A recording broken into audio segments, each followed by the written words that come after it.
నా పేరు కొండా నకులుడు. నేను టీవీజేఏసీ ఉమ్మడి నల్గొండ జిల్లా వైస్ చైర్మన్. ఈరోజు ఇక్కడ ధర్నా చేయడానికి ముఖ్య కారణం, మేము విద్యుత్ శాఖలు 19,600 మంది ఆర్టిజన్లుగా మిగిలిపోయాం. గత ప్రభుత్వం మమ్మల్ని రెగ్యులర్ చేస్తామని చెప్పేసి మాటిచ్చి రెగ్యులర్ చేయకుండా మమ్మల్ని ఆర్టిజన్ అని చెప్పేసి కొత్త నామకరణం చేసి మమ్మల్ని 20,000 మంది పైగా మమ్మల్ని ఆర్టిజన్లుగా మిగిలించి స్టాండింగ్ రూల్స్ ఇచ్చి మమ్మల్ని దారుణంగా మోసం చేయడం జరిగింది.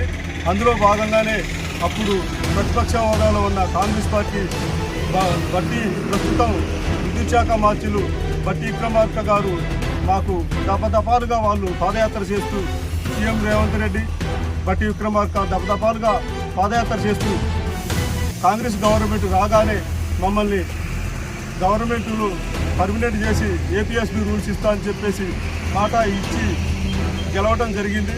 కానీ గెలిచి దాదాపు 2.5 సంవత్సరాలు అవుతున్నా మేము గత 15 నెలల నుంచి అల్పెరగని పోరాటం చేస్తున్నా కానీ ప్రభుత్వం నిమ్మకు నీరెట్టినట్టు ఉంటుంది.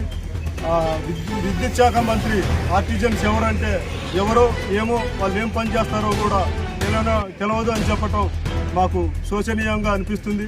కాబట్టి దీన్ని మండి వైఖరిగా మేము 15 నెలల నుంచి నిర్వీర్యంగా పోరాటం చేస్తున్నా వాళ్ళు యాజమాన్యం కానీ ప్రభుత్వం కానీ స్పందించకపోవడంతో ఈరోజు మేము వచ్చే నెల 8వ తారీఖు స్ట్రైక్ నోటీస్ ఇవ్వటం జరిగింది. దానిలో భాగంగానే ఈరోజు 26వ తారీఖు రోజు అన్ని డివిజన్ ఆఫీస్ ముందు ధర్నా ప్రోగ్రాం చేయడం జరిగింది. మరియు 30వ తారీఖు కూడా అన్ని డివిజన్ ఆఫీసుల ముందు ధర్నా ప్రోగ్రాం చేస్తున్నాం.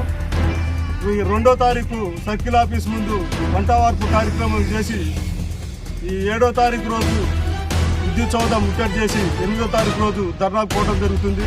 కాబట్టి దీంట్లో మా ముఖ్య డిమాండ్స్ ఆర్టిజన్స్కి ఏపీఎస్బీ రూల్స్ అమలు చేయటం, రెండోది ఆర్టిజన్స్ కన్వర్షన్ చేయటం, మూడోది విద్యార్హతను బట్టి కన్వర్షన్ ఇప్పించాలని, నాలుగోది మిగిలిపోయిన కార్మికుల్ని ఆర్టిజన్లుగా గుర్తించాలి, బిల్ కలెక్టర్లని వాళ్ళకి కనీస వేతనం ఇవ్వాలని చెప్పేసి, మరియు మాకు ప్రభుత్వం ఇప్పుడు పిఆర్సీ ఇవ్వాలి, పిఆర్సీ ఇచ్చే సూచనలు లేదు. ఇంతవరకు మీడియా మిత్రులకి మా ధర్నా కార్యక్రమానికి గురించి వార్తను ప్రభుత్వం దృష్టికి తీసుకెళ్ళడానికి వచ్చినందుకు మీడియా మిత్రులకు మా ధన్యవాదాలు. మేము విద్యుత్ శాఖలో ఆర్టిజన్ కార్మికులుగా 2017న విలీనం చేయడం జరిగింది. ప్రభుత్వం మా యొక్క కోరికలను మన్నించి మాకు పర్మనెంట్ ఎంప్లాయీగా మేము విలీనం చేయమంటే ఆర్టిజన్ కార్మికులుగా కొత్త పేరు పెట్టి ఇంగ్లీష్ వాళ్ళ రూల్స్ ఇచ్చి స్టాండింగ్ ఆర్డర్స్ ఇచ్చి మమ్మల్ని ఏదో చిన్న ఏదో రూపుమాప కార్యక్రమాలు ఇచ్చి మాకు ఆర్టిజన్ కార్మికులుగా ఇవ్వడం జరిగింది. తెలంగాణ రాష్ట్ర విద్యుత్ ఆర్టిజన్ జేఏసీ యాక్షన్ కమిటీ పిలుపు మేరకు మేము ఈరోజు ముజునగర్ డివిజన్ నందు ధర్నా కార్యక్రమం నిర్వహించాము. వారి 30వ తారీఖు కూడా ధర్నా కార్యక్రమం నిర్వహిస్తున్నాము. దానిలో భాగంగా 2వ తారీఖు అన్ని సర్కిల్ ఆఫీసుల ముందు మేము వంట వార్పు కార్యక్రమాన్ని కూడా ఏర్పాటు చేస్తున్నాము. ప్రధానమైనటువంటి మా సమస్యలు ఏంటంటే, తెలంగాణ రాష్ట్రం ఏర్పడిన తర్వాత ఇప్పుడున్నటువంటి బట్టి గారు అంటే ఉప ముఖ్యమంత్రి గారు విద్యుత్ శాఖ మంత్రి గారు ఉండి పాదయాత్ర సమయంలో మీ ఆర్టిజన్లను మేమందరం కూడా రెగ్యులర్ చేస్తామని చెప్పడం జరిగింది.